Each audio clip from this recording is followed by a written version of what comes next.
मी खऱ्या अर्थानं आज व्यासपीठावर उपस्थित असणारे आपल्या सर्वांचे मार्गदर्शक आदरणीय साहेबांचे, त्यांच्या सर्वच सहकाऱ्यांचे आणि आमच्या महिला पदाधिकाऱ्यांचे या ठिकाणी मनापासूनचे आभार मानते।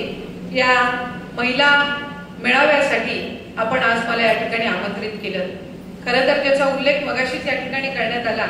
या मतदारसंघामध्ये येण्याची ही तसं पाहायला गेलं तर माझी पहिली संधी आहे, पण गेल्या अनेक वर्षांपासून साहेबांच्या नेतृत्वाखाली आणि त्यांच्या मार्गदर्शनाखाली महिला सक्षमीकरणाच्या अनेक योजना या ठिकाणी राबवण्यात आल्या। त्या विविध योजना राबवत असताना त्याच्या मागची मानसिकता एकच होती की महिलांना फक्त निवडणुकीपुरतं किंवा मतांपुरतं नाही, तर त्याच्याही पलीकडे जाऊन आपल्या मतदारसंघातल्या, आपल्या या ग्रामीण भागातल्या महिला या सक्षम झाल्या पाहिजेत, ह्या दृष्टिकोनातून गेल्या अनेक वर्षांपासून त्यांनी या ठिकाणी काम केलं। मी आताच खरं तर काकींसोबत संवाद साधत असताना म्हणत होती की आदरणीय साहेब असतील, आदरणीय तटकरे साहेब असतील, आदरणीय दादा असतील, ही सर्वच मंडळी गेल्या 35-40 वर्षापासून राजकारणामध्ये आहे। म्हणजे जवळपास 2 ते 3 पिढ्या या त्यांनी राजकारणामधल्या नवीन पिढ्या या त्यांनी बघितलेल्या आहेत, त्या त्यांनी घडवलेल्या आहेत। आज मी आणि पूर्वा 2011 पासून 2012 पासून माझी आणि पूर्वाची ओळख, आम्ही राष्ट्रवादी युवती काँग्रेसमध्ये एकत्रितपणाने काम केलं आणि या 35-40 वर्षाच्या त्यांच्या वाटचालीमध्ये राजकीय आणि सामाजिक क्षेत्रामधले किंवा सामाजिक कार्य करत असताना अनेक बदल हे त्या निमित्ताने त्यांनी पाहिले असतील। सुरुवातीच्या कालावधीमध्ये असणारं राजकारण, त्याच्यानंतर 2000च्या नंतरचं असणारं राजकारण, हल्लीच्या या 8-10 वर्षाच्या कालावधीमध्ये असणारं बदललेली त्या ठिकाणी कामकाजाची पद्धत, या सगळ्या गोष्टी जवळून अनुभवत असताना खऱ्या अर्थानं जी एक गोष्ट सातत्याने त्या ठिकाणी आपण पाहत आलेलो आहोत ते म्हणजे पक्ष म्हणून किंवा एक विचार म्हणून महिलांना सक्षम करण्याचा जो विचार आहे हा गेल्या अनेक वर्षापासून जर कोणी जोपासला असेल तर तो राष्ट्रवादी काँग्रेस पक्षाने त्या ठिकाणी निश्चितपणाने जोपासलेला आहे। 50% आरक्षण हे आपल्याला त्या ठिकाणी स्थानिक स्वराज्य संस्थेमध्ये मिळाले। 50% आरक्षण स्थानिक स्वराज्य संस्थेमध्ये मिळाल्यानंतर साधारणपणे प्रत्येक महिलाला स्थानिक पातळीवर ग्रामपंचायत असो, जिल्हा परिषद असो, पंचायत समिती असो, याच्यामध्ये नेतृत्व करण्याची त्या निमित्ताने संधी मिळाली, एक व्यासपीठ मिळालं। आपल्याला प्रशासकीय कामकाज कसं असतं आणि एका गावाचं नेतृत्व किंवा जिल्हा परिषदेच्या मतदारसंघाचं किंवा पंचायत समितीचं नेतृत्व ही महिला त्या ठिकाणी करू शकते, ही संधी त्या आरक्षणातून आपल्याला मिळाली। आज एनडीएच्या या कालावधीमध्ये देशाचे लोकप्रिय पंतप्रधान नरेंद्र मोदी साहेब यांच्या या कार्यकाळामध्ये त्याचे आणखी महत्वपूर्ण पाऊल उचललं जात आहे, ते म्हणजे पुढच्या कालावधीमध्ये 33% आरक्षण हे विधानसभा आणि लोकसभेमध्ये त्या निमित्ताने आपल्याला पाहायला मिळणार। म्हणजे अधिकाधिक महिलांना हे त्या ठिकाणी प्रतिनिधित्व करण्याची संधी ही पुढच्या कालावधीमध्ये निश्चितच मिळणार आहे। पण मी एका गोष्टीचा आवर्जून या ठिकाणी उल्लेख करते की आरक्षणातून तुम्हाला पहिली संधी नक्कीच मिळेल, पण त्या पहिल्या संधीमध्ये आपण काय करतो याच्यावर आपली पुढची राजकीय कारकीर्दही अवलंबून असते। 50% आरक्षण मिळालं, त्याच्यातून तुम्ही सरपंच झाले, त्याच्यातून तुम्ही जिल्हा परिषदेच्या सदस्य झाल्या, पंचायत समितीच्या सदस्य झाल्या, पण जर खऱ्या अर्थानं तुम्हाला तुमचं राजकीय कारकीर्द किंवा समाजकारण हे अविरतपणे सुरू ठेवायचं असेल तर त्या आरक्षणातून, त्या 5 वर्षाच्या तुम्हाला मिळालेल्या संधीतून तुम्ही किती महिलांना त्यांच्या हक्काचं व्यासपीठ उभं करून देताय याच्यावर अधिक त्या ठिकाणी महत्व आहे। आणि मग ज्या वेळेला पुढच्या टर्ममध्ये आरक्षण नसेल सुद्धा तुमच्या मतदारसंघात, पण तरी पण तिथल्या स्थानिकांना वाटलं पाहिजे की ह्याच महिलेने आमचं नेतृत्व केलं पाहिजे। त्यामुळे खऱ्या अर्थानं ज्या वेळेला मिळालेल्या संधीचं आपण सोनं करू, त्याच वेळेला खऱ्या अर्थानं आपण महिला सक्षमीकरणाचा पाया हा आणखीन घट्ट करू शकणार आहोत। बऱ्याचशा वेळेला असं म्हटलं जातं, ज्याचा उल्लेख मला वाटतं निर्मला नाईकनी पण या ठिकाणी केला, की महिला या एकत्रितपणाने काम करू शकत नाही। महिला या वेगवेगळ्या त्यांच्या विषयांमध्येच गुरफटलेल्या असतात। त्यांचं घर संसार सांभाळणं किंवा आपल्यासाठी ज्या वेळेला सांस्कृतिक कार्यक्रम आयोजित केले जातात, अशा पद्धतीचे कार्यक्रम आयोजित केले जातात, बऱ्याचशा वेळेला एखादीची नवीन साडी आपण बघितली, एखादीचं नवीन मंगळसूत्र बघितलं तर आपल्या डोक्यात तिथं तो विचार त्या ठिकाणी आलेला असतो की पुढच्या वेळेला पाडव्याला किंवा सणासुदीला अशीच साडी किंवा असंच मंगळसूत्र मला घडवून घ्यायचं. पण त्या पलीकडे आपली विचार करण्याची गरज ही काळानुसार आपल्याला जाणवत असेल. तुम्ही बघितलं तर जानेवारी फेब्रुवारी महिन्यामध्ये साधारणपणे हळदी कुंकूचे समारंभ आयोजित केले जातात. 8-10 वर्ष मागे तुम्ही गेलात तर हळदी कुंकू आपण कुठं आयोजित करायचं तर आपल्या घरामध्ये आपण ते आयोजित करायचो. घरामधल्या परिसरामधल्या आपले जे असतील त्यांना आपण बोलवायचो आणि हळदी कुंकू साजरं करायचो. आज तुम्ही बघा महिलांना एकत्रितपणाने तुम्ही हॉलमध्ये तिथं हळदी कुंकू आयोजित केल्याशिवाय तुमचे ते 2 महिने संपणारच नाही. आणि त्या हळदी कुंकवासहित जर होम मिनिस्टरचा कार्यक्रम आयोजित केला नाही तर मग महिलांचं समाधान तिथपर्यंत होतच नसतं. पण या सगळ्या कार्यक्रमांचं आयोजन का असतं की एका बाजूला आयुष्यभर जन्मापासून एक मुलगी म्हणून, त्यानंतर एक पत्नी म्हणून, एक आई म्हणून, त्यानंतर बहीण म्हणून, जाव म्हणून, मावशी म्हणून, आत्या म्हणून, त्याच्यानंतर आजी म्हणून अशा वेगवेगळ्या भूमिका त्या ठिकाणी तुम्ही पार पाडत असता. आणि त्या भूमिका पार पाडत असताना कुठे ना कुठेतरी मी सुद्धा एक व्यक्ती आहे, त्या भूमिकेच्या पलीकडे सुद्धा माझं अस्तित्व आहे याचा आपल्याला विसर पडत असतो. आपल्या आयुष्यातले जे 2 विरंगुळाचे क्षण असतात ते आपल्यापासून कुठेतरी लांब जातात आणि म्हणून ते आनंदाचे क्षण आपल्याला अनुभवता यावे म्हणून अशा पद्धतीचे कार्यक्रम आयोजित केले जातात. आणि त्या कार्यक्रमांच्या मागचं दुसरं उद्दिष्ट असं असतं की आपण एकत्रितपणाने यावं, आपण त्या ठिकाणी एकमेकांसोबत विचार आपले शेअर करावे, एकमेकांसमोर आपले विचार मांडावे आणि आपण सक्षम कसे होऊ ह्या संदर्भातला आपण सकारात्मक पाऊल उचलावं यासाठी म्हणून आपण एकत्र येत असतो. आज जो हा महिला मेळावा आयोजित केलेला आहे याचं नाव सक्षमीकरण ठेवलेलं आहे. सक्षमीकरण का तर आपण ज्या वेळेला एकमेकी सोबत खुल्या मनाने संवाद साधू त्याच वेळेला खऱ्या अर्थानं त्या ठिकाणी आपण आपली स्वतःची प्रगती करू शकणार आहोत. तुम्हाला कोणीही सांगायला येणार नाही की तू अमुक कर, तू तमुक कर, तर तू आयुष्यामध्ये पुढे जाशील. कुठे ना कुठेतरी आपल्याला स्वतःला हा विचार करावा लागतो की मला आर्थिकरित्या सक्षम होणं गरजेचं आहे. ज्या वेळेला तुम्ही आर्थिकरित्या सक्षम व्हाल त्यावेळेला कुठल्याही भगवंत न करो पण कुठल्याही अडचणीच्या परिस्थितीला सामोरं जाण्यासाठी तुम्ही सक्षम होत असता. तुमच्या कुटुंबाला तुम्ही त्या ठिकाणी सक्षम करू शकत असता. तुम्ही बघा ज्या वेळेला दुर्दैवाने शेतकऱ्यांच्या आत्महत्या होतात त्यावेळेला त्या कुटुंबातील स्त्री कधी आत्महत्या करत नसते कारण तिला माहिती असतं की तिच्या कुटुंबाची जबाबदारी ही तिच्यावर आहे. आणि म्हणून आपल्या सगळ्याच जणींवर लहानपणापासूनच हे संस्कार असतात किंवा कुठं ना कुठं तरी एक परंपरा आहे की आपल्याला कुटुंबाची त्या ठिकाणी काळजी घ्यायची. पण ह्या कुटुंबाची तुम्ही काळजी कधी घेऊ शकाल ज्या वेळेला तुम्ही स्वतःची काळजी घ्या.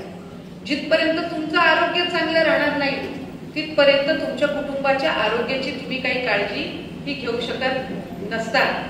त्यामुळे आज आदरणीय किरण काकी असतील, इतर सर्व महिला पदाधिकारी असतील यांच्या माध्यमातून दरवर्षी वेगवेगळे कार्यक्रम ते आयोजित केले जातातच.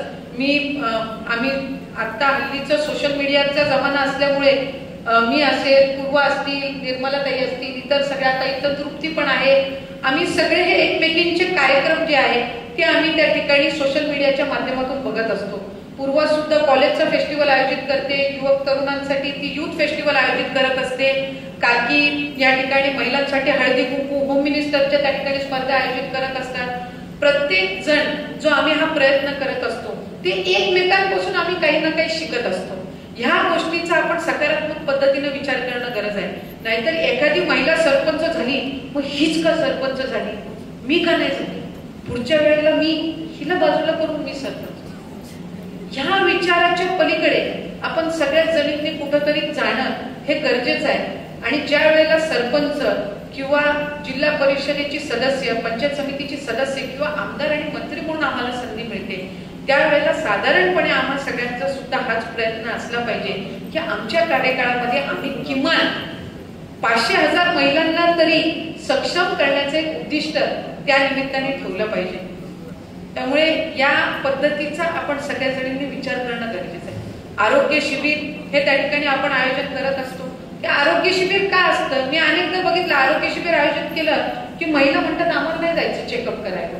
का नाही जायचं? तर त्या चेकअप मध्ये आम्हाला काय आढळलं तर काय, या भीतीपोटीच अर्ध्यापेक्षा जास्ती महिला आरोग्य शिबिराला जात नाही. पण तुम्ही एका गोष्टीचा विचार केला पाहिजे की समजा जर एखादा आजार पण असेल, आरोग्य शिबिरामध्ये जर त्याचं निदान झालं, ते लवकर डिटेक्ट झालं, तर आपण त्याच्यावर उपचार करू शकतो. जर तुमचं ते आजार डिटेक्टच नाही झाला आणि मग ऐन वेळेला झाला की मग आपण म्हणतो की डॉक्टरांकडे आपण धावपळ करतो आणि मग आपण डॉक्टरांना विनवणी करतो की तुम्हीच आता आमचं देव आहे आणि तुम्ही आम्हाला वाचवा. पण ज्या वेळेला ती संधी आपल्या हातामध्ये असते त्यावेळेला दुर्दैवाने आपण त्याचा लाभ घ्यायला ही बऱ्याचशा वेळेला काचकूच करतो. बऱ्याचशा वेळेला ज्या वेळेला महिलांमध्ये आता कर्करोगाचं प्रमाण वाढलंय, तर कर्करोगाचे शिबिर ठेवले तर अर्ध्या जणी म्हणतात की शिबिराला गेली की सगळ्यांना वाटेल मला कॅन्सर झाले. तसं नाही. आपल्याला आपलं शारीरिक जे काही आपली सुदृढता आहे ही चांगली ठेवण्याच्या दृष्टिकोनातून आपण ही पावलं उचलणं फार गरजेचं आहे. मी तुम्हाला एक साधं उदाहरण देते. मी बऱ्याच वर्षापूर्वी एका लग्न समारंभाला त्या ठिकाणी एक कार्यक्रम होता त्याला गेली होती. तुम्ही बघत असाल की लग्न समारंभामध्ये सगळी मोठी मंडळी जी आहेत ती सगळे जे आपल्या विधी असतात, तिथले काही कार्यक्रम असतात त्याच्यामध्ये व्यस्त असतात. लहान मुलांना एकच काम असतं, तिथं दंगामस्ती करणं आणि डेकोरेशन सर्व करणं. तर त्या सोहळ्याला गेलेलं असताना ती लहान मुलं सगळं ती डेकोरेशन उकरून काढत होती आणि तिथं जी काही नातलग आणि जे पाहुणे आलेले होते ती त्या मुलांना बघून म्हणत होते की यांच्या आई वडिलांनी यांना काही शिकवलंय का नाही. त्या आईने ऐकलं तर तिला फार वाईट वाटलं की ते म्हणतात की आई वडिलांनी यांना काही शिकवलं की नाही.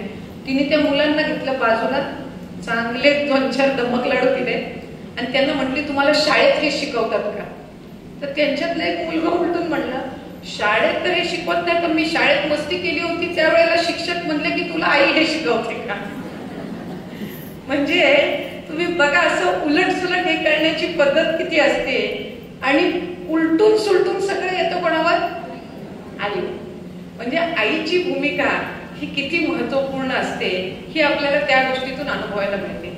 पण आई जे काही योगदान त्या लेकराच्या आयुष्यामध्ये देते, म्हणजे अगदी 9 महिने त्याचं पोटात खऱ्या अर्थानं संगोपन करणं, त्या ज्या 9 महिन्यांच्या कालावधीमध्ये तर तिला जर स्वतःला ताप आला तर साधी गोळी सुद्धा घेता येत नसते, अँटीबायोटिक घेऊ शकत नसतो. का?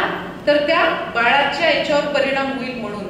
या सगळ्या परिस्थितीमध्ये ती बाळाला जन्म देते, त्या बाळाचं संगोपन करते, त्याच्यासाठी अनेक समर्पण करते. बऱ्याचशा वेळेला तर अशा अनेक गोष्टी असतात, तिने स्वतःचे काही राखून ठेवलेले पैसे असतात, बाळाला आजारपण आलं, त्याला कुठं काही लागलं ते सगळे ती त्याच्यासाठी खर्च करत असते. आणि तिचा कुठे उल्लेख होणं हे खऱ्या अर्थानं तिच्या अस्तित्वासाठी एक अतिशय महत्वपूर्ण बाब आहे. आणि ह्या सगळ्या गोष्टींचा विचार करून महायुतीच्या या कालावधीमध्ये आम्ही एक निर्णय घेतला की बाळाच्या नावासमोर पहिलं त्याच्या आईचं नाव लावू. हा जेव्हा आम्ही निर्णय घेतला त्यावेळेला अनेक मला त्याच्यावर कमेंट्स आल्या की हा निर्णय घेऊन काय होणार आहे.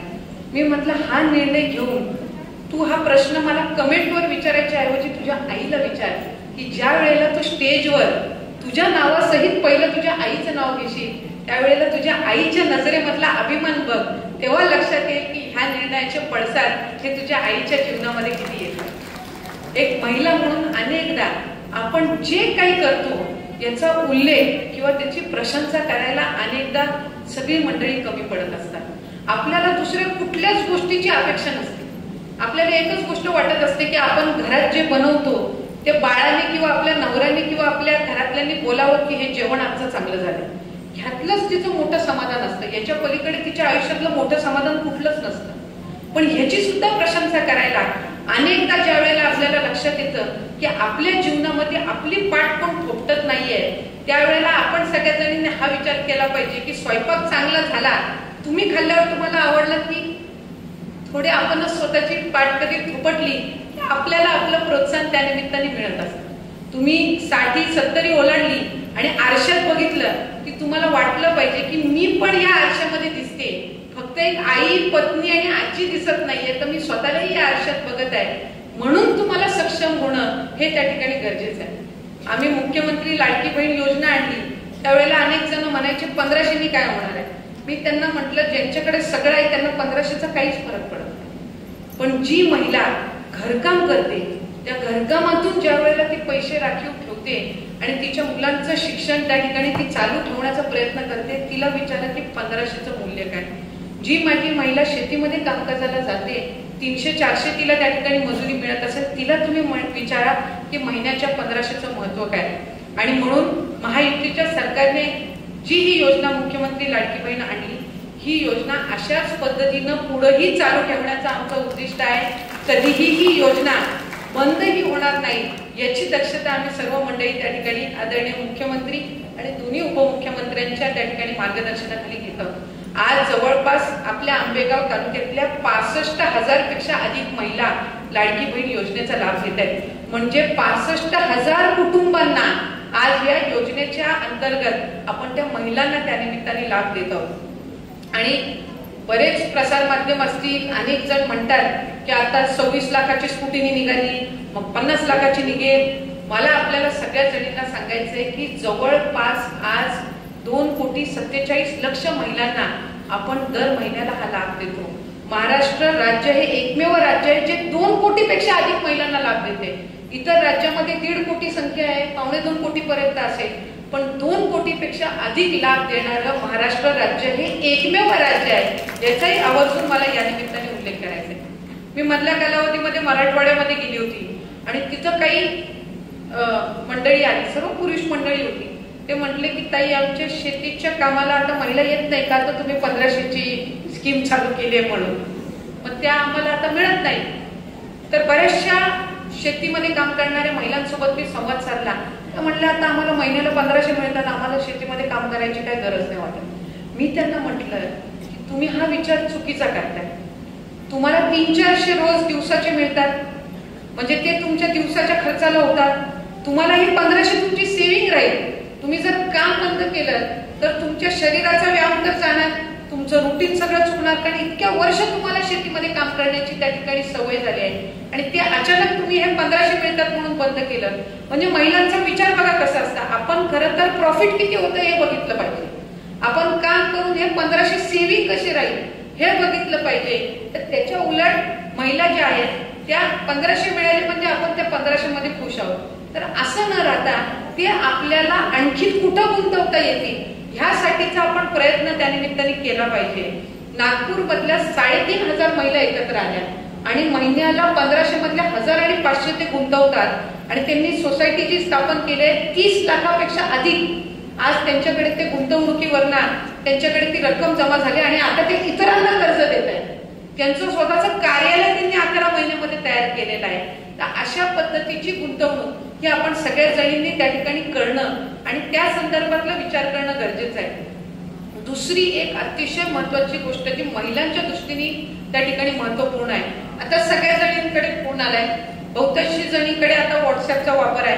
कारण तुम्ही स्मार्टफोन किंवा फोन वापरला नाही तर घरातल्या मुलाला पण वाटतं माझ्या आईला फोन वापरता येत. तर त्या याच्याने सुद्धा आता ज्या महिला आहेत, ज्येष्ठ पण आहेत, त्या पण फोन वापरतात. ज्या तरुण महिला आहेत त्या तर प्रत्येक जणीचे व्हॉट्सअप ग्रुप झाले, बीसीचे वेगळे ग्रुप आहेत, बचत गटांचे वेगळे ग्रुप आहेत, त्यांच्या मैत्रिणींसोबतचे वेगळे ग्रुप आहेत. पण ह्या सगळ्या व्हॉट्सअप आणि सोशल मीडियाचा वापर करत असताना ह्या सोशल मीडियाच्या माध्यमातून आपली आर्थिक फसवणूक होणार नाही ह्या गोष्टीची दक्षता ही सुद्धा आपण सगळ्या जणांनी घेणं गरजेचं आहे. नाहीतर 1500 तुमच्या खात्यामध्ये आले आणि कोणतरी एक फ्रॉड तुम्हाला मेसेज करेल आणि म्हणेल हे 1500 आमच्याकडे गुंतवा, आम्ही तुम्हाला 15,000 देऊ आणि आपण लगेच त्यांना ते पिनकोड काय त्यांनी मागितला की आपण त्यांना देऊन टाकतो आणि मग आपल्याला लक्षात येतं की आपल्यासोबत कुणीतरी त्या ठिकाणी फ्रॉड केलेला आहे. तर ह्या गोष्टींपासून आपण दक्षता घेणं हे खूप गरजेचं आहे. माझी तर उलट आपल्या सर्व महिला पदाधिकाऱ्यांना विनंती राहील की आम्ही त्याच्यामध्ये हे करू की आपण महिलांसाठी त्यांचे उद्योग व्यवसाय आणि फायनान्शियल लिटरसी म्हणजे आर्थिक साक्षरतेच्या दृष्टिकोनातून बचत गटांसाठी आपण एक स्पेशल मार्गदर्शन शिबिर आयोजित करू. इथे काकी आहेत, बाकी आपण सर्व पदाधिकारी आहात, पूर्वा तर आहेतच. आपण त्यांच्या मार्गदर्शनाखाली आमची जी सगळी महिला व बाल विकासची टीम आहे आणि विशेष जे त्याच्यातले तज्ञ आहेत यांचं आम्ही एक स्पेशल त्या ठिकाणी तुम्हाला एक सेशन त्या ठिकाणी आपण आयोजित करून देऊ, जेणेकरून महिलांना टेक्निकली सुद्धा काय काय गोष्टी त्या ठिकाणी स्क्रीनवर ते दाखवतात आणि चांगल्या पद्धतीने आपल्याला ते समजवत असतात आणि त्याच्यातून आपल्याला कुठल्या कुठल्या क्षेत्रामध्ये आपण गुंतवणूक केली पाहिजे हे आपल्याला त्या निमित्ताने लक्षात येईल. मगाशी स्टिचिंग युनिटच्या संदर्भातला विषय या ठिकाणी झाला. MIDC जवळ आहे आपल्या इथे आणि MIDC मध्ये युनिफॉर्म्स हे मोठ्या संख्येने लागत असतात, दरवर्षी लागतात. मधल्या कालावधीमध्ये शालेय शिक्षण विभागाने सुद्धा एक निर्णय घेतला होता की ज्या जिल्हा परिषदच्या शाळा आहेत तिथं महिला बचत गटांना त्याच्या युनिफॉर्मचं काम देणं. पण एक गोष्ट आम्हाला त्यावेळेला जाणवली की महिलांमध्ये शिवणकामाची बऱ्याचशा जणींना आवड आहे, पण प्रोफेशनली ते म्हणजे एक आपलं प्रोफेशन म्हणून ते स्वीकारण्यासाठी आणखीन पण ते तितक्या पद्धतीनं तयार नसतात. आम्ही आपल्या जिल्हा नियोजन मधून 3% राखीव निधी जो सर महिला व बाल विकास अंतर्गत आम्ही ठेवत असतो तो ह्यासाठी की स्टिचिंग युनिट्स असतील, महिलांसाठी कार्यशाळा असतील, त्यांच्यासाठी उमेद भवन सारखे असतील जिथं त्यांना स्टॉल्स पण उपलब्ध करून देता येतील, जिथे वस्तू पण विक्री होतात आणि पाठीमागच्या बाजूला हॉल असतो जिथं त्यांचे प्रशिक्षण शिबिर किंवा त्यांची स्टोर रूम त्या ठिकाणी ते ठेवू शकत असतात. अशा पद्धतीच्या ह्याच्यासाठी आम्ही 3% हा निधी त्या ठिकाणी राखून ठेवलेला असतो. आम्ही गेल्या वर्षी अहिल्यानगरमध्ये ज्या महिला शेतकरी आहेत यांच्यासाठी काही इक्विपमेंट्स उपलब्ध करून दिल्या 3% मधून. म्हणजे आपल्या पुरुषांच्यासाठी ज्या शेतीच्या ज्या अवजार उपलब्ध असतात ती त्यांच्या शारीरिक जडणघडणच्या यांनी असतात, पण महिलांसाठी लागणारे जे इक्विपमेंट्स असतात त्यांच्या उंचीनुसार, त्यांच्या एकंदर शारीरिक बळानुसार ह्या आम्ही 3%तून उपलब्ध करून दिल्या आणि त्या शेती व्यवसाय करणाऱ्या बचत गटांना दिल्या आणि आज 1 वर्ष झालं त्या महिलांच्या शेतीचं उत्पन्न सुद्धा त्याच्यातून वाढलं आणि त्यांचं पार्टिसिपेशन सुद्धा वाढलं. तर अशा पद्धतीचा आपण इथं सुद्धा करू शकतो आणि आपण त्याच्यातून जर एक सकारात्मक प्रस्ताव जर आपल्या मार्गदर्शनाखाली जर तयार करण्यात आला तर त्या इक्विपमेंट्स पण आपण देऊ आणि त्यांना त्या संदर्भातलं आपण मार्गदर्शन सुद्धा 1 दिवसाचं आपण त्या निमित्ताने ठेवत असतो. म्हणजे दिलेल्या इक्विपमेंट्स कसा त्याचा वापर करायचा हे त्या निमित्ताने त्यांना चांगल्या पद्धतीनं शिकवता येत असतं. अशा काही साधारणपणे गोष्टी त्या आपण त्या निमित्ताने करत असतो. उद्या 1 ऑगस्ट पासून 7 ऑगस्ट पर्यंत महसूल सप्ताह. माझी सर्व महिलांना सुद्धा विनंती राहील, इथं गटविकास अधिकारी सुद्धा आहेत, ते असतील, इथले स्थानिक तहसीलदार असतील. हा जो 7 दिवसाचा सप्ताह असतो याच्यामध्ये वेगवेगळे उपक्रम महसूल विभागाअंतर्गत आयोजित केले जात असतात आणि याच्यामध्ये महिलांसाठी सुद्धा एक त्यांनी स्वतंत्र दिवस ठेवलेला असतो. म्हणजे ज्या ज्या महिलांचे दाखले असतील, काही कास्टचे दाखले असतात, इतर काही उत्पन्नाचे असतात, काही सर्टिफिकेट असतात, काही सनद असतात, हे सुद्धा त्या निमित्ताने ते अधिक गतीने हे सर्व दाखले ते एका छताखाली त्या निमित्ताने उपलब्ध करून देत असतात. तर त्याच्यामध्ये सुद्धा महिला पदाधिकाऱ्यांनी पुढाकार घेऊन अधिकाधिक महिलांना ते घेणं कसं सोयीस्कर होईल त्याचा लाभ हे त्या ठिकाणी आपण सगळ्या जणींनी बघणं हे गरजेचं आहे. आम्ही यंदाच्या वर्षीपासून एक अतिशय उत्कृष्ट असं त्या ठिकाणी अभियानाला सुरुवात केलेली आहे, ते म्हणजे आदिशक्ती अभियान. मला आवर्जून माझ्या माता भगिनींना सांगायचं आहे की आदिशक्ती अभियाना अंतर्गत प्रत्येक गावामध्ये महिलांची कमिटी स्थापन केली जाणार आहे आणि त्याच गावातली महिला ही त्या अभियानाची त्या गावातली अध्यक्ष असणार आहे. त्याच्यामध्ये महिला असणार, तिथले ग्रामसेवक असतील, तिथल्या माजी पोलीस महिला अधिकारी किंवा माजी शिक्षिका ह्या त्या समितीमध्ये असतील आणि त्याच्यामध्ये आम्ही हुंडाबंदी, त्याचबरोबर मुलींमध्ये शिक्षणाच्या संदर्भातलं अधिक प्रोत्साहन म्हणजे शालाबाह्य मुलींची संख्या कमी करणं असेल किंवा त्याचबरोबर महिलांवर होणारे अत्याचार असतील, शासनाच्या विविध योजना महिलांपर्यंत पोहोचवणं, महिलांचं स्वच्छता अभियानामधलं पार्टिसिपेशन असेल, ह्या सगळ्या गोष्टींचा समावेश करून आम्ही ते अभियान तयार केलंय. आणि आपल्याला सगळ्यांना माहिती असेल स्वर्गीय R.R. आबा यांनी ग्रामविकास मंत्री असताना गाडगे बाबा अभियान, स्वच्छता अभियान सुरू केलं.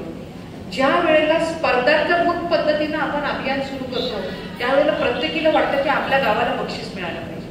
म्हणून या आदिशक्ती अभियानाअंतर्गत सुद्धा आम्ही हे अभियान त्या ठिकाणी करत असताना तालुकास्तरीय, जिल्हास्तरीय, राज्यस्तरीय बक्षिसं दिली जाणार आहेत. म्हणजे प्रत्येक महिला जी त्या आदिशक्ती अभियानामध्ये सहभागी होईल तिला असं वाटलं पाहिजे की आपल्या गावाला बक्षीस मिळालं पाहिजे आणि त्यासाठी तिच्या गावातली एकही मुलगी शाळेपासून वंचित राहता कामा नये, एकाही मुलीवर किंवा महिलेवर अत्याचार होता कामा नये, एकाही त्या ठिकाणी महिला शासकीय योजनांपासून वंचित राहता कामा नये. ही जी खबरदारी आहे ही त्या महिलांच्या कमिटीनेच घ्यायची आहे आणि त्यांनी महिलांसाठी काम करायचं आहे। एखादी सरपंच महिला बसली असेल तर तिला सुद्धा ही महिला सहकारी ही त्या निमित्ताने गावातल्या विविध योजना राबवण्यासाठी मिळेल आणि अशा पद्धतीचं हे आदिशक्ती अभियान हे यंदाच्या वर्षीपासून आपण महायुतीच्या सरकारच्या माध्यमातून सुरू केलेलं आहे। माझी सर्व महिलांना विनंती राहील की आपण अधिकाधिक या सर्व शासकीय योजनांचा लाभ घ्यावा। केंद्र शासनाच्या अनेक त्या ठिकाणी आपल्यासाठी असणाऱ्या योजना आहेत, राज्य शासनाच्या आहेत, त्या आम्ही तुमच्यापर्यंत पोहोचवण्याचा प्रयत्न करत आहोत। लाडकी बहीण योजनेच्या व्यतिरिक्त सुद्धा लेक लाडकी सारखी योजना आहे जी पहिली दुसरी कन्या घरात जन्माला आली की जन्मापासून 18 वर्षाची होईपर्यंत 1 लाखापेक्षा जास्त निधी हा तिच्या खात्यामध्ये जमा होतो आणि हा निर्णय अजितदादा अर्थमंत्री असताना त्यांच्या कार्यकाळामध्ये आपण त्या ठिकाणी घेतलेला आहे। लाडकी बहीण योजनेच्या संदर्भात तर आपल्या सगळ्यांकडे मेळावे झाले। आदरणीय दादा असतील, दिलीप वळसे पाटील साहेब असतील, आज शिवाजीराव आढळराव पाटील साहेब असतील, यांच्या सगळ्या मार्गदर्शनाखाली अनेक मेळावे त्या निमित्ताने झाले आणि महिलांपर्यंत खऱ्या अर्थानं आजपर्यंत बोललं जायचं की महिला सक्षम झाल्या पाहिजेत, सक्षम झाल्या पाहिजेत, पण त्याचं पहिलं पाऊल जर उचललं गेलं असेल खऱ्या अर्थानं त्यांना आर्थिकरित्या सक्षम करण्याचं तर ते लाडकी बहीण योजनेच्या अंतर्गत त्या ठिकाणी उचललं। पण ह्याही पलीकडे आपण सगळ्यांनी जाऊन अधिकाधिक वेगवेगळ्या योजनांचा त्या निमित्ताने लाभ घेतला पाहिजे अशीच माझी या निमित्ताने आपल्याला विनंती राहील।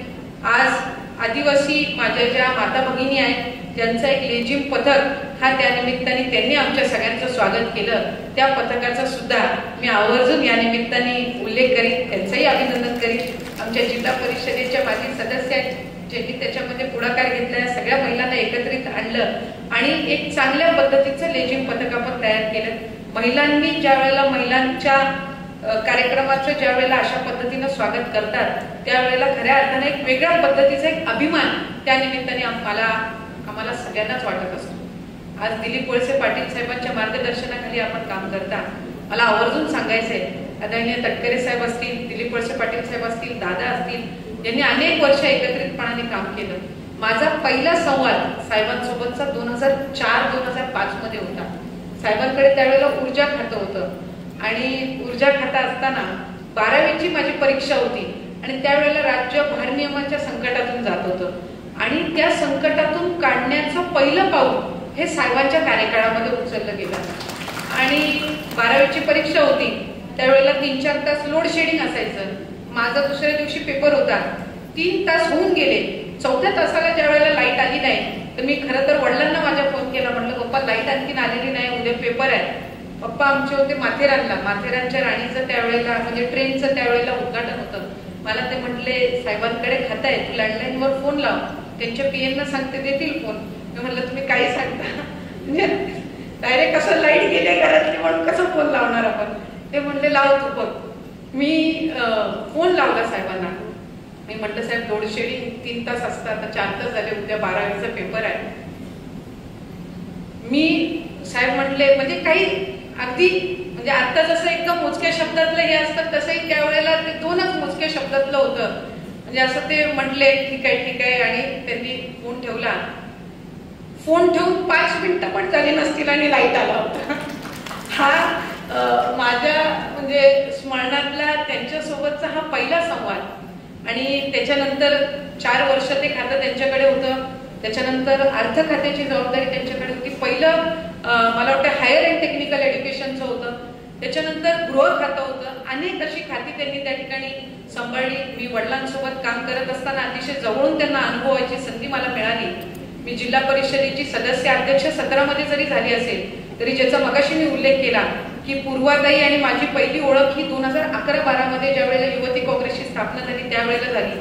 त्याच्यानंतर ते उच्च शिक्षणासाठी परदेशी गेल्या आणि तिथे सुद्धा त्यांनी ओबामाची जी इलेक्शनची जी टीम असते कॅम्पेनिंग टीम त्याच्यामध्ये त्यांनी त्यावेळेला काम केलं, इंटर्नशिप केली पूर्वाताईंनी आणि मग ते इथं परत आल्या आणि सामाजिक क्षेत्रामध्ये त्या कार्यरत राहिल्या।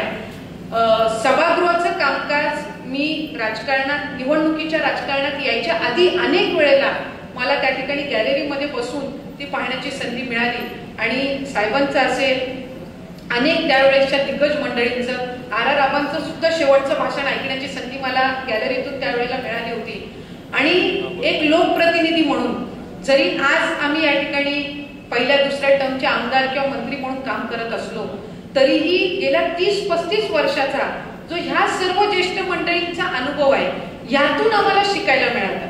आज वेळ काळ जरी बदलला असेल तरी एक गोष्ट जी बदलत नसते ती इच्छाशक्ती असते. आणि ती चांगली काम करण्याची जी इच्छाशक्ती आहे ती आम्हाला या सगळ्या मंडळींकडून मिळाली म्हणून आज आम्ही चांगलं काम त्या निमित्ताने करू शकत आहोत. आज दादांना ज्या वेळेला बघतो आपण त्यांच्या वाढदिवसाच्या निमित्ताने आपण हा कार्यक्रम आयोजित केलाय. दादांचा पहिला जनता दरबार हा मी युवतीची कोकण विभागाचे अध्यक्ष असताना निर्मला त्या ठिकाणी आम्हाला एक उपक्रम दिला जायचा की आबांचा त्यावेळेला सुद्धा जनता दरबार ठेवले जायचे आणि आठवड्याला सगळ्यांचे दिवस असायचे आणि आम्ही कंपल्सरी सगळ्यांच्या जनता दरबारला असायचो. दादांचा जनता दरबार सकाळी त्यावेळेला 7 वाजताच असायचा आणि 5:45 वाजता दादा त्यावेळेला यायचे. आम्हाला 6:30 वाजता पोचायला लागायचं त्यावेळेला. आणि नियुक्तीचं आमचं पत्र विभागाचा अध्यक्ष म्हणून सकाळी दादांनी 7:15 वाजता दिलं होतं. आम्ही 8 जणी धावत पळत तिथं 7:15च्या आधी पोहोचलो होतो ते नियुक्ती पत्र घ्यायला. आणि ते जनता दरबार ज्या वेळेला आम्ही बघायचो या सर्व मंडळींचे त्याच्यातून आम्हाला प्रशासकीय काम कसं करायचं हे त्या निमित्ताने शिकायला मिळालं. प्रशासनासोबत कधी झगडून आपल्याला विकास कामं करता येत नसतात. त्यांच्यासोबत समन्वय साधून आपण एक लोकप्रतिनिधी म्हणून काम केलं तरच आपली कारकीर्द आपण यशस्वी करू शकतो. याचं उदाहरण हे आम्ही ह्या सगळ्या मंडळींकडून आज शिकलो. आणि म्हणून एक या पदावर असताना सुद्धा चांगल्या पद्धतीनं काम करण्याची जी काही क्षमता आमच्यामध्ये निर्माण झाली ती यातून शिकून झाली. त्याच्यामुळे आज या आपल्या सर्व आम्हा सगळ्या पिढीला आज आपण बघता आपण म्हणतात की घरातून यांना सगळ्यांना वारसा मिळालेला आहे. हा वारसा मिळालेला असताना गेल्या 2-3 पिढ्यांचं म्हणजे लहानपणापासूनचं वडिलांसोबतचा जो सहवास आम्हाला सगळ्या जणींना पूर्वाला मिळाला असेल, मला माझ्या वडिलांचा मिळाला असेल, त्यातून ह्या सगळ्या जणांचा आशीर्वाद आम्हाला मिळाला. त्यातून अनेक चांगल्या गोष्टी शिकायला मिळाल्या. आज तुम्ही सगळ्या जणी साहेबांचं मार्गदर्शन तुम्हाला सगळ्यांना आहे. MKCL चे जनक साहेब ओळखले जातात. अनेक चांगल्या योजना त्यांनी आणल्या. इथल्या पाण्याच्या प्रश्नासाठी तर ते इतके झटलेले आहेत हे आपण सगळ्यांनी त्या निमित्ताने बघितलेलं आहे. असे अनेक विषय हे त्यांच्या माध्यमातून सोडवले गेलेले आहेत. त्यामुळे तुम्हाला सगळ्यांना त्यांचं मार्गदर्शन मिळणं किंवा आज माजी खासदार म्हणून साहेब आपलं आढळराव पाटील साहेबांचं या ठिकाणी तुम्हाला मार्गदर्शन मिळणं या सगळ्या गोष्टींचा आपण पुरेपूर वापर करून घेतला पाहिजे. बऱ्याचशा वेळेला महिलांना असं वाटत असतं की एक महिला जर आपल्या सोबत संवाद साधायला मिळाल्या तर अधिक मोकळ्या पद्धतीने आपण ते साधू शकतो. त्यासाठी काकी आहेत, पूर्वताई आहेत आणि याच्यापेक्षा चांगलं व्यासपीठ आणि सुखकर व्यासपीठ हे महिलांना मिळू शकत नाही असं माझं ठाम मत आहे. त्यामुळे आज जर तुम्ही बघितलं तर ही 2 मान्यवर मंडळी सोडली तर बाकी सगळे आम्ही महिलांनी त्या ठिकाणी कार्यक्रमाच्या निमित्ताने मार्गदर्शन केलं आणि ही संधी ही नेतृत्वाकडून आपल्याला मिळत असते. आज दादांच्या वाढदिवसाच्या निमित्ताने विविध उपक्रमांचं त्यांनी त्या ठिकाणी आयोजित केलं. त्याच्यामध्ये महिला सक्षमीकरणाचा मेळावा हा आवर्जून साहेबांनी त्या ठिकाणी घेतला. हे आपल्याला सिद्ध करून देतं की हे आपल्या समोरचं उदाहरण आहे की महिलांना फक्त मतांपुरतं नाही तर सामाजिक जीवनामध्ये किंवा आपल्या राजकीय पक्षामध्ये सुद्धा महिलांचं महत्व किती आहे याचं उदाहरण आज या कार्यक्रमाच्या माध्यमातून आपल्याला पाहायला मिळालेलं आहे. मी पुन्हा एकदा आयोजकांचं मनापासूनच या निमित्ताने आभार मानते, आपल्या सगळ्यांचे अभिनंदन करते आणि मी महिलांना पुन्हा एकदा या ठिकाणी बोलीन की तुम्ही घरातलं म्हणजे तुम्ही गृहिणी असाल, तुम्ही नोकरी व्यवसाय करून घर सांभाळणाऱ्या असाल, तुम्ही शिकत असाल, आणखीन काही तुमची उद्दिष्ट असतील त्या सगळ्या महिलांना मी नेहमी शुभेच्छा देत असते. कारण त्याचा उल्लेख मगाशी दिलीप वळसे पाटील साहेबांनी सुद्धा केला की घर जी भक्कमपणे सांभाळत असते तिचा उल्लेख हा फार कमी केला जात असतो, तिचं योगदान हे फार कमी गणलं जात असतं आणि म्हणून तिला प्रोत्साहन देणं हे गरजेचं आहे. मी नेहमी म्हणत असते की प्रत्येक स्त्री हे कोणा ना कोणासाठी प्रेरणाच आहे. त्यामुळे त्या प्रत्येक स्त्रीचं मी अभिनंदन करीन जी प्रयत्न करते स्वतःचं अस्तित्व निर्माण करण्याचा आणि स्वतःचं अस्तित्व निर्माण करण्याचा प्रयत्न हा तुम्ही कधीही सोडू नये अशी माझी या निमित्ताने तुम्हाला सगळ्यांना विनंती राहील. मी पुन्हा एकदा तुम्हा सर्वच जणींना मनापासूनच्या शुभेच्छा देते, पवित्र श्रावण महिन्याच्या सुद्धा शुभेच्छा देते आणि या ठिकाणी थांबते. धन्यवाद. जय हिंद, जय महाराष्ट्र.